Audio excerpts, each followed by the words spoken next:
மூன்றாவதாக ரோமர் 5வது அதிகாரம் 8வது வசனம்.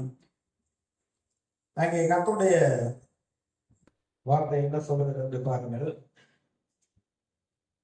நாம் பாவிகளாய் இருக்கையில் கிறிஸ்து நமக்காக மரித்ததினாலே தேவன் நம்மேல் வைத்த தமது அன்பை விளங்க பண்ணுகிறார். இயேசு சிலுவையிலே அவர் மரித்தது, நமக்காக ஜீவன் கொடுத்தது, உயிர் தெழுந்தது, அவருடைய அன்பை வெளிப்படுத்தக்கூடியதா இருக்கிறது. இந்த ரோமர் 5வது அதிகாரம் முழுவதும் பாத்தீங்கன்னா நம்ம அக்கிரமக்காரர்களாய் இருந்தோம், பாவிகளாய் இருந்தோம், தேவனுக்கு சத்துருக்களாய் இருந்தோம், தேவனை அறியாமல் இந்த உலகத்தின் போக்கிலே போய்கொண்டிருந்தோம். ஆனா தேவன் நம்மில் அன்பு கொடுத்து தம்முடைய குமாரனாகி இயேசுவை நமக்காக சிலுவையிலே மரிக்க ஒப்பு கொடுத்து அவர் பரிகாரம் செய்து அதன் மூலமாக தேவன் நம்மை ஏற்றுக்கொண்டார். அவருடைய அன்பு இதிலே வெளிப்படுகிறது. கர்த்தருடைய வார்த்தையை இன்னும் வாசிக்க மனிதர்களிடத்தில் எப்படி அன்பு கூர்ந்து தேவன் தம்முடைய வல்லமையை வெளிப்படுத்தினார் என்று அநேக காரியங்கள் சொல்லப்பட்டிருக்கிறது. மீன் தண்ணிகளை வாழுகிறது. அந்த மீனை தண்ணியை விட்டு எடுத்துட்டா அப்படின்னா அதற்கு மரணம் விடுகிறது. இன்றைக்கு மனிதர்கள் இந்த தேவ அன்பை நினைத்து தகுதி இல்லாத நமக்கு தேவன் தகுதியை கொடுத்து அவருடைய பரிசுத்தத்தை கொடுத்து நீதியை கொடுத்து அவருடைய பிள்ளையாக மாற்றி அவர் நம்மளுடைய வாழ்க்கையில அன்பு கூர்ந்து காரியங்களை செய்கிறாரே, அதை அறியாமல் இருக்கிற பொழுதுதான் பாருங்க அவங்களுடைய வாழ்க்கையில எல்லாமே பாவத்தின் சம்பளம் மரணம் என்று எழுதி இருக்கிறபடி எல்லா வகையிலும் மரணம் வருகிறது. ஆனா கர்த்தராகி இயேசு கிறிஸ்துவினாலே நமக்கு நித்திய ஜீவன் உண்டாகிறது என்று சொல்லப்பட்டிருக்கிறது. அப்ப இந்த வேதத்தை அறிந்து கொள்ள தேவ அன்பினால் நாம் நிரப்பப்படுகிறோம். அப்படி தேவ அன்பிலே நிறைந்து தேவ அன்பிலே நாம் வாழுகிற பொழுது ஒரு காலம் நமக்கு தோல்வி கிடையாது, வெற்றி தான். ஏன்னா நமக்கு அருளப்பட்ட பரிசுத்த ஆவியினாலே தேவ அன்பு நம்முடைய இதயங்களில் ஊற்றப்பட்டிருக்கிறது. அந்த நம்பிக்கை ஒருபோது நம்மை வெட்கப்படுத்தாது.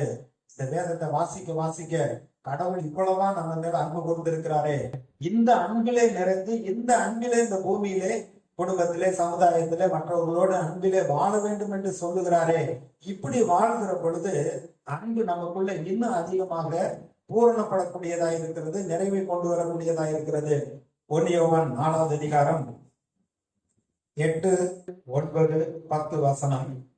அன்பில்லாதவன் தேவனை அறியான், தேவன் அன்பாகவே இருக்கிறார். தம்முடைய ஒரே பேரான குமாரனாலே நாம் பிழைக்கும்படிக்கு தேவன் அவரை உலகத்திலே அனுப்பினதினால் தேவன் நம்மேல் வைத்த அன்பு வெளிப்பட்டது. நாம் தேவனிடத்தில் அன்பு கூர்ந்ததினால் அல்ல, அவர் நம்மிடத்தில் அன்பு கூர்ந்து நம்முடைய பாவங்களை நிவர்த்தி செய்கிற கிருபாதார பலியாக தம்முடைய குமாரனை அனுப்பினதினாலே அன்பு உண்டாயிருக்கிறது. தேவன் அன்பாகவே இருக்கிறார். நம்ம ஏதோ அன்பு கூர்ந்ததுனால அவர் நம்மளை அன்பு கூறல. ஆனா பாருங்க, அவர் நம்ம இடத்துக்கு முதலாவது அன்பு கொடுத்து நம்முடைய குமாரனை சிலுவையில மறிக்க ஒப்பு கொடுத்து அவருடைய அன்பை விளங்க பண்ணி இருக்கிறார். இதை குறித்து தாவீது ராஜா கர்த்தருடைய பிரசன்னத்துல ஆண்டவரே, மனுஷனை நினைப்பதற்கும் மனுஷகுமாரனை விசாரிப்பதற்கு அவன் எம்மாத்திரம், மனுஷனை நீங்க மேன்மையா நினைக்கிறீங்க, அவன் மேல எண்ணத்தோட இருக்கிறீங்க, இது ரொம்ப ஆச்சரியம். அதை காட்டிலும் இந்த பூமியில இருக்கக்கூடிய பறவைகள், மிருகங்கள் எல்லாவற்றின் மீது நீர் எவ்வளவு அன்பா இருக்கிறீர் என்று ஆச்சரியத்தோடு தேவனுடைய அன்பை நினைத்து தேவனை மகிமைப்படுத்துகிறார். சங்கீதம் 84வது சங்கீதம் 1 வசனத்துல இருந்து 7வது வசனம் வரை பாருங்க. தாவீது, சேனைகளின் கர்த்தாவே, உமது வாசஸ்தலங்கள் எவ்வளவு இன்பமானவைகள், என் ஆத்துமா கர்த்தருடைய ஆலய பிரகாரங்கள் மேல் வாஞ்சையும் தவணமாய் இருக்கிறது. என் இருதயமும் என் மாம்சமும் ஜீவனுள்ள தேவனை நோக்கி கெம்பீர சத்தம் விடுகிறது. என் ராஜாவும் என் தேவனுமாகிய சேனைகளின் கர்த்தாவே, உம்முடைய பீடங்கள் அண்டையில் அடைக்கலான் குருவிக்கு வீடும் தகைவிழான் குருவிக்கு தன் குஞ்சுகளை வைக்கும் கூடும் கிடைத்ததே. உம்முடைய வீட்டில் வாசமாய் இருக்கிறவர்கள் பாக்கியவான்கள், அவர்கள் எப்பொழுதும் உம்மை துதித்துக் கொண்டே இருப்பார்கள். உம்மிலே பலன் கொள்ளுகிற மனுஷனும் தங்கள் இருதயங்களில் செவ்வையான வழிகளை கொண்டிருக்கிறவர்களும் பாக்கியவான்கள். அழுகையின் பள்ளத்தாக்கை ஒருவர் நடந்து அதை நீரூற்றாக்கி கொள்ளுகிறார்கள். மலையும் குளங்களை நிரப்பும். அவர்கள் பலத்தின் மேல் பலம் அடைந்து சீயோனிலே தேவ சந்நிதியில் வந்து காணப்படுவார்கள். ஆண்டவருடைய ஆலயத்துக்காக போய் அங்க கர்த்தரை ஆராதிக்கும்படியாக அவர் அவருடைய பிரசன்னத்தில் இருக்கிற பொழுது அங்க இருக்கக்கூடிய ஒரு அடைக்கலான் குருவி அது மிகுந்த சந்தோஷமாக கர்த்தருடைய ஆலயத்துல தேவ பிரசன்னத்துல தேவன் வாசமா இருக்கிற இடத்துல அழகாக கூடு கட்டி சந்தோஷமா அது இருக்கிறத அவர் பார்த்து ஆச்சரியப்படுகிறார். நான் தேவன் பரிசுத்தம் உள்ளவர், என் பிரசன்னத்துல இந்த குருவி வந்து சத்தம் போட்டுக்கிட்டே இருக்குன்னு அதை விரட்டல, அது நல்லா சந்தோஷமா இருக்கட்டும்னு அதை பார்த்து அவர் ரசிக்கிறார். அடுத்து அப்படியே சொல்றாரு, ஆண்டவரே மனுஷன் உம்மை துதித்து உம்முடைய பிரகாரங்கள்ல வந்து உண்மை ஆராதிக்கிற பொழுது உம்முடைய பிரசனத்துல எவ்வளவு வந்து கனி கூர்ந்திருக்கிறாங்க. வாழ்க்கையில கண்ணீர் கவலை பிரச்சனை எல்லா போராட்டம் வந்தாலும் அதை பூரா வந்து மாற்றி அப்படியே வந்து தண்ணீர் அது தண்ணி தான், ஆனா மழை பெய்து குளங்களை நிரப்புறப்ப அந்த தண்ணீர் எவ்வளவு பிரயோஜனமா இருக்கிறதோ அது போல நீர் வந்து ஆசீர்வதிக்கிறீர். அவர்கள் பலத்தின் மேல் பலன் அடைந்து அவர்களுக்கு மிகுந்த மகிழ்ச்சியும் சந்தோஷத்தை கொடுக்கிறீர். உங்களுடைய அன்பை நினைத்து பார்க்கிற பொழுது அவர் பின்னாடி என்ன சொல்றாரு பாருங்க, 10வது வசனம். 1000 நாளை பார்க்கிலும் உமது பிரகாரங்களில் செல்லும் ஒரே நாள் நல்லது. ஆகாமிய கூடாரங்களில் வாசமாய் இருப்பதை பார்க்கிலும் என் தேவனுடைய ஆலயத்தில் வாசற்படியில் காத்திருப்பதையே தெரிந்து கொள்ளுவேன். தேவனாகிய கர்த்தர் சூரியனும் கேடகமானவர். கர்த்தர் கிருபையையும் மகிமையும் அருள்வார். உத்தமமாய் நடக்கிறவர்களுக்கு நன்மையை வழங்காதிரார். 1000 நாளை பார்க்கிலும் எந்த டூர் போறோம், ஒரு மாசம் 30 நாள் அநேக ஒரு சில தேசங்களுக்கு போய் அநேக காரியங்களை பார்த்துட்டு வந்தாலும் அதுல இருக்க சந்தோஷத்தை பார்க்கலாம். 1000 நாள் உலகத்தை பூரா பல நாடுகளை போய் சுத்தி பார்த்து வந்தா கூட அதுல இருக்க சந்தோஷத்தை பார்க்கலாம். தேவ பிரசன்னத்துல வந்து உங்களுடைய வார்த்தையை நினைத்து நீர் எவ்வளவு அன்பு கொடுத்திருக்கிறீர் என்று நினைத்து உங்களுடைய சமத்துல காத்திருக்கக்கூடிய ஒரு நாள் நல்லது. 24 மணி நேரம் உங்களுடைய சமத்துல உட்கார்ந்து இருந்தாலே அதுவே ஒரு பெரிய மகிழ்ச்சிங்கிறார். அந்த 1000 நாள் சுத்தி பார்த்த மகிழ்ச்சியை பார்க்கலாம், அதை விட பல மடங்கு ஒரு நாள்ல எனக்கு கிடைக்குது என்று தாவீது சொல்லுகிறார்.